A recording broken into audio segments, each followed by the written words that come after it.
Today, you're going to read a newspaper article with me to help you learn grammar, vocabulary, and even pronunciation very naturally. And this newspaper article is from one of the most common newspapers around the world, and that's the Wall Street Journal. Welcome back to JForrest English Training. Of course, I'm Jennifer, and this is your place to become a fluent, confident English speaker. Now let's get started. Hello and welcome to our article. Let me read the title for you. Most metaverse users don't even make it a month, WSJ reports. Now we're talking about the metaverse, and you might recognize this avatar, this cartoon. This looks like Mark Zuckerberg, doesn't it? The founder of Facebook. Well, Mark Zuckerberg created the metaverse, which is a virtual reality universe. I have never used metaverse, have you? But that's what we're talking about in this article. So metaverse is the name of the virtual reality world that Mark Zuckerberg has created. And WSJ, I'll just point out that this stands for the Wall Street Journal. Wall Street Journal. Since it's the most common, most popular newspaper in the world, we use an acronym. An acronym is when you take a word and you shorten it by just using each first letter of that word. So you already know and hopefully use some common acronyms. For example, FYI. What does this stand for? For your information. So we take F, Y, I. Another one. What does this stand for? As soon as possible. So it's important to understand how to use acronyms. Now let's continue with our article. Inside the Horizon Worlds platform, Meta is struggling to keep users engaged with glitchy features and empty worlds. Meta is the company that owns Facebook and the company that owns Metaverse. Remember, Metaverse is the virtual reality world created by Mark Zuckerberg, and Mark Zuckerberg created the company Meta. And Horizon Worlds platform, I'm assuming this is the platform where the metaverse is hosted. Let's look at this, glitchy. This is a great adjective to add to your vocabulary, especially when we're talking about technology. Now, glitchy, this is an adjective, and we use this when something doesn't work properly. So something doesn't work properly, or you could say it doesn't work as it should. So let's say you have an app that is supposed to organize your photos for you, but the app doesn't organize them properly. It doesn't put the correct dates together. It doesn't put the correct users together. Whenever you go on the app, you open it and then it shuts down and it causes your whole phone to freeze and restart. It's not working properly. It's not working as it should. Then you could say this app is glitchy. So as an adjective here, you could say something and then you use the verb to be and then you use our adjective glitchy. Now, of course, you need to conjugate your verb. So you could say these features are glitchy and you would conjugate your verb. Notice the pronunciation, glitchy. A great adjective specific for technology. Let's continue on. With a $400 price tag to access the platform via the Quest 2 headset, the metaverse isn't yet accessible to the casual user. Those who do get a chance to try the tech experience baffling branded content, persistent bugs, and empty worlds with no user interactions. All right, we have another great adjective here. Baffling, baffling. Again, this is an adjective, and we know it's an adjective because it's describing our noun. They experience content. What type of content? Baffling content. In this case, we actually have two adjectives because branded is functioning as an adjective. Branded simply means that you see the company's brand when you're on the app. So you're on the app and you might see the Meta logo, the Facebook logo, or on the bottom it says Metaverse, powered by Metaverse. And maybe you see that brand a lot. So that's branded content. Now, baffling, this is another word for confusing, confusing. It's a great adjective to have, confusing. Now, you could also, again, use it with the verb to be and say, I am baffled by the content. So here, this is in the passive form, and it's in the passive form because the subject is receiving the action. I'm baffled. If it were the active form, you could say, the content baffles me. The content baffles me. So here we're using it as a verb, to baffle. To baffle. And then we commonly use to baffle someone. And remember, it's the same as confuse. So the content confuses me. I'm confused by the content. Now, we also, as you saw, can use it as an adjective. And you can say, the content is baffling. Baffling. So notice our different forms. Adjective, and then we have it as an active verb and our passive verb. Of course, in the passive form, you need the verb to be. So you could say she is baffled by the content. And if it were in the past, you could say she was baffled by the content. So definitely add this word to your vocabulary and get comfortable with the different ways you can use it. Persistent, this is a great adjective as well. When something is persistent, it means it lasts a long time. It lasts longer than you want or longer than you expect. So they're saying the bugs in a technology world and technology vocabulary, bugs are problems. So again, you can say there are a lot of bugs with the software. There are a lot of problems with the software. We generally use this specifically with technology vocabulary.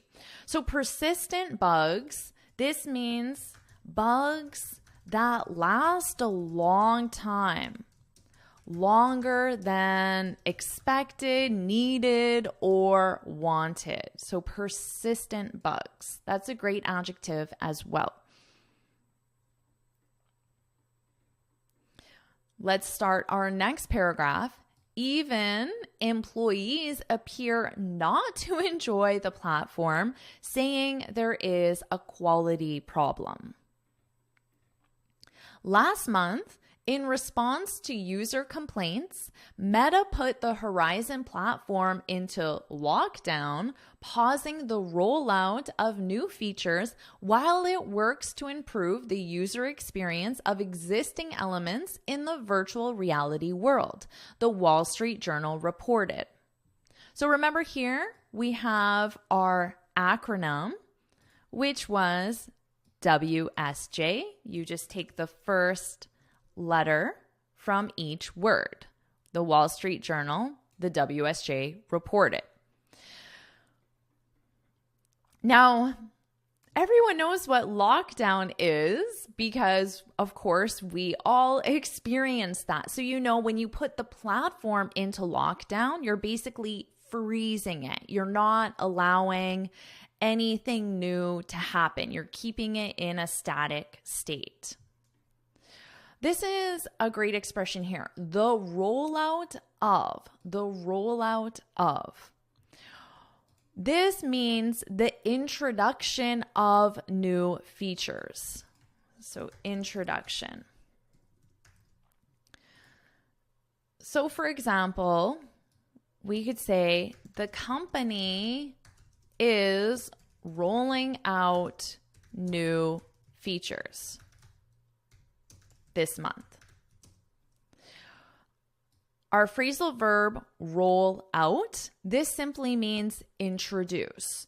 The company is introducing new features. Now, because this is our verb, you can conjugate this in different subjects, of course, or in different conjugations in different time references. So right now we have this in the present continuous because it's taking place right now, this month, or in the near future, depending on the context. But if it's already completed, you could say the company rolled out new features. Now, what do I need to do with this? This month? Last month, because it's in the past simple. So I can't use this month if I view this month as a future action. The company rolled out new features last month.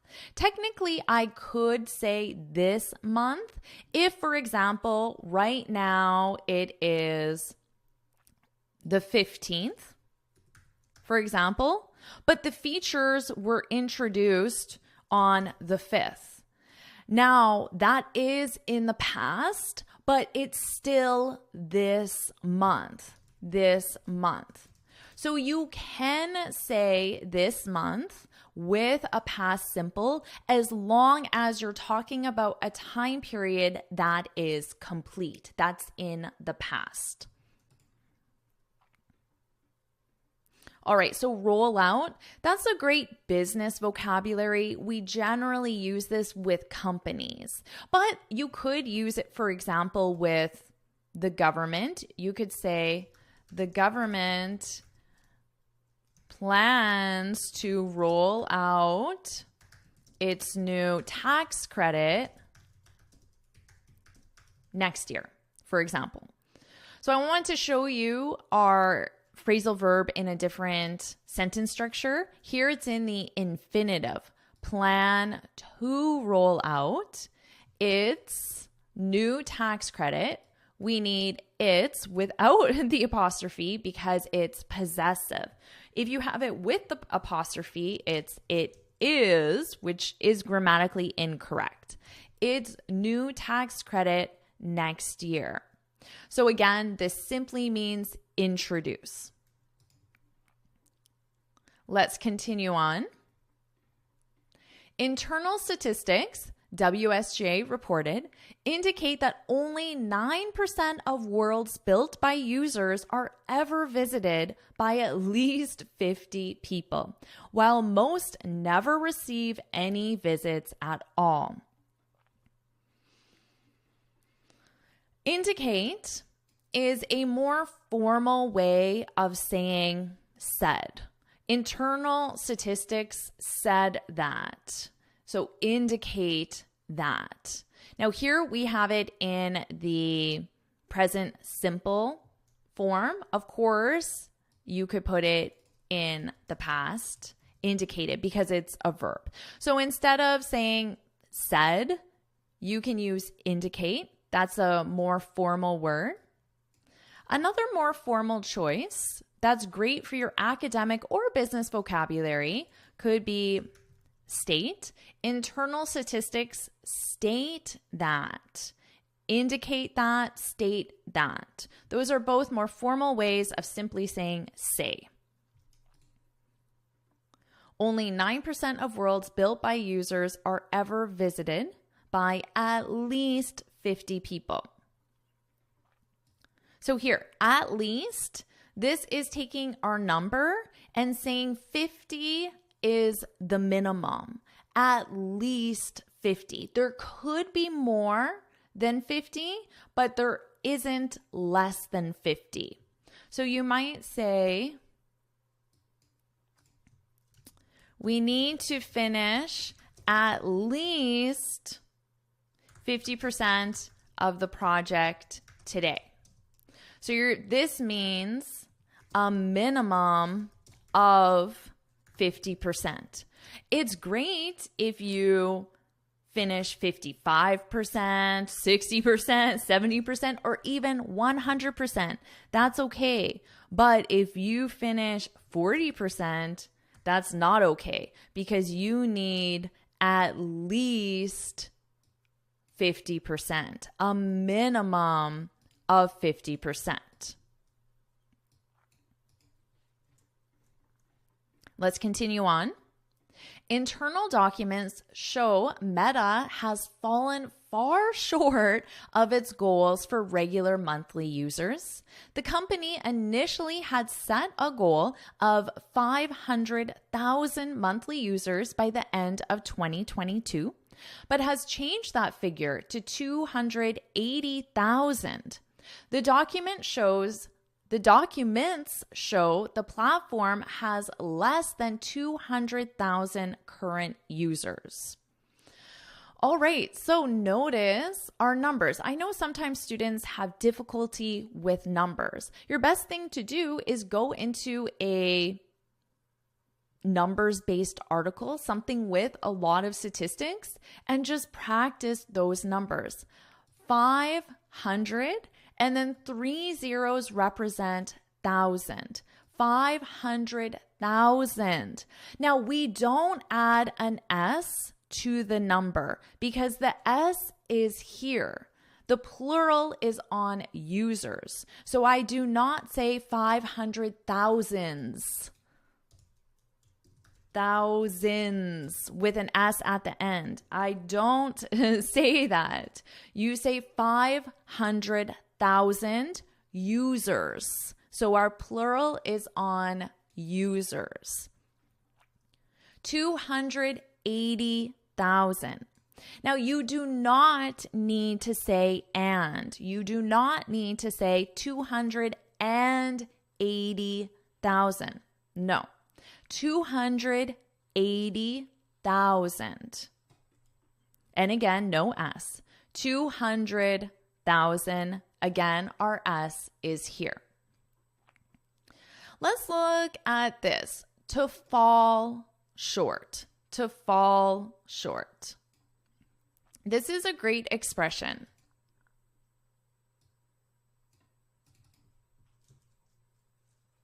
We set a big goal, but we fell short.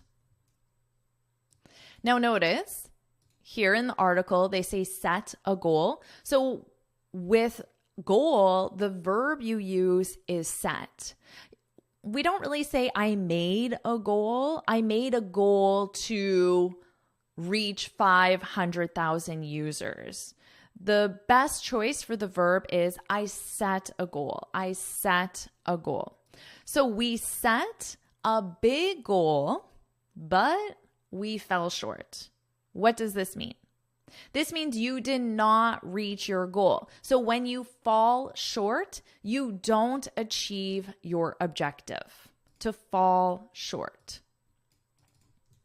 To fall short. You don't reach your objective whatever your objective is. It could be to get a specific mark on the IELTS, or it could be to get a promotion next year, or to read a certain number of books this month. But if you don't reach your objective, you can say, oh, I fell short. Now notice here, they have an adverb, far. They fell far short. So this is just saying, how short did you fall?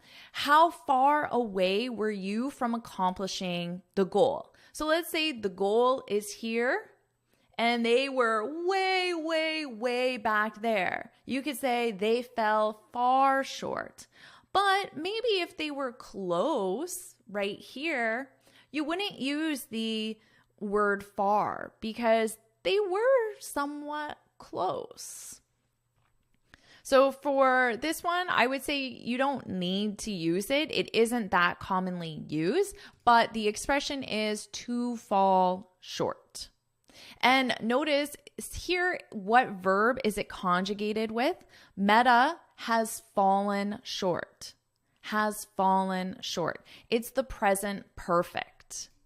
So we have, I fell short. That's in the past. I've fallen short. That's in the present present perfect. And this is the past simple. Let's continue on.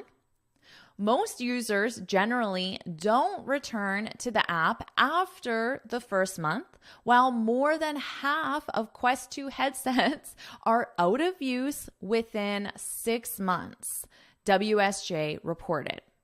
So here, within 6 months. This is saying 6 months or less. So it could be 5.5, 4, 3, but not 7 or more, or even not 6.5 or more. So 6 months or less. So your boss might say, we need to roll out the new feature within 2 weeks. So it could be 1.5 weeks, 1 week, 3 days, but it can't be 2.5 weeks. So it can be less than 2 weeks, but it cannot be more than if you say within. In light of the low user retention, feature glitches, and high cost of access, Insider previously reported some investors have raised questions about Meta's $15 billion investment in Reality Labs, the business segment responsible for the metaverse.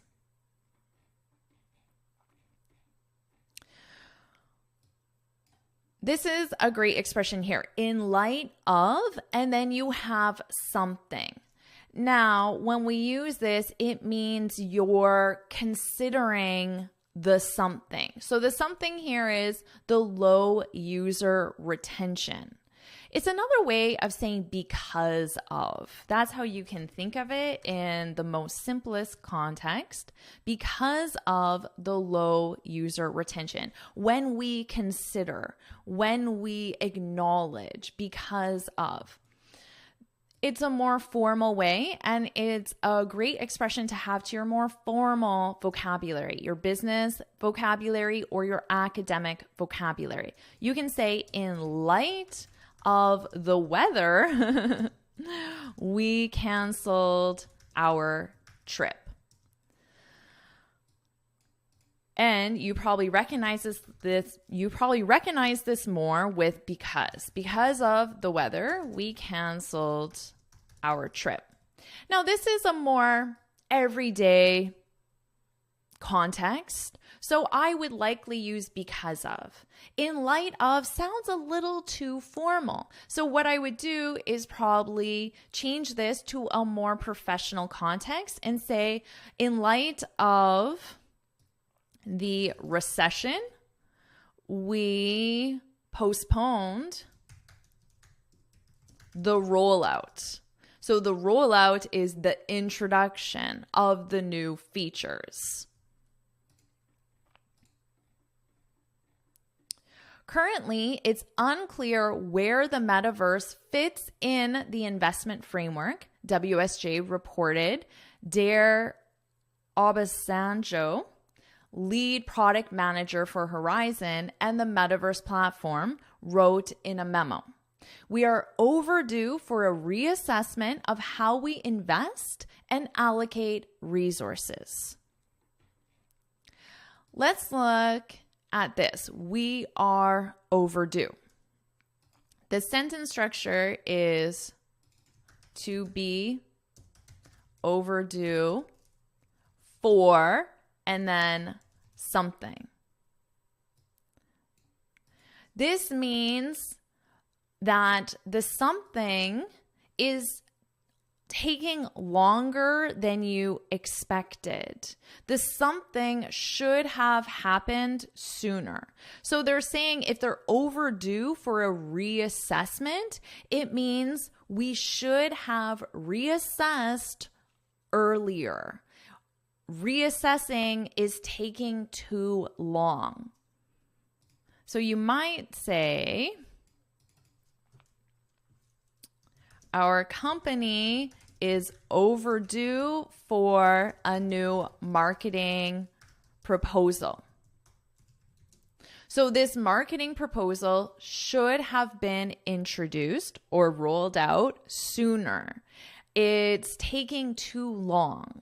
So that's another great business expression. Now, you can use this in a more everyday context because you might say, my assignment is overdue, which means that your assignment is late. That's basically what it means to be late. It means that you should have submitted that assignment sooner. You should have submitted it sooner. It's late. My assignment is overdue. This paper is overdue. It's late. You should have submitted it sooner. So a very useful expression. So that's the end of our article. Now you know a little bit more about Mark Zuckerberg's metaverse. And are you going to use the metaverse? Have you used the metaverse? You can share that in the comments below. And I hope you enjoyed this article. Awesome job with this article. You learned a lot of grammar, vocabulary, and pronunciation very naturally, and I hope you enjoyed learning about the metaverse as well. Now make sure you take your favorite new expression from this article and leave some example sentences in the comments below to get lots of practice. And if you found this video helpful, please hit the like button, share it with your friends, and of course subscribe. And before you go, make sure you head on over to my website, JForrestEnglish.com, and download your free speaking guide. In this guide, I share 6 tips on how to speak English fluently and confidently. And until next time, happy studying!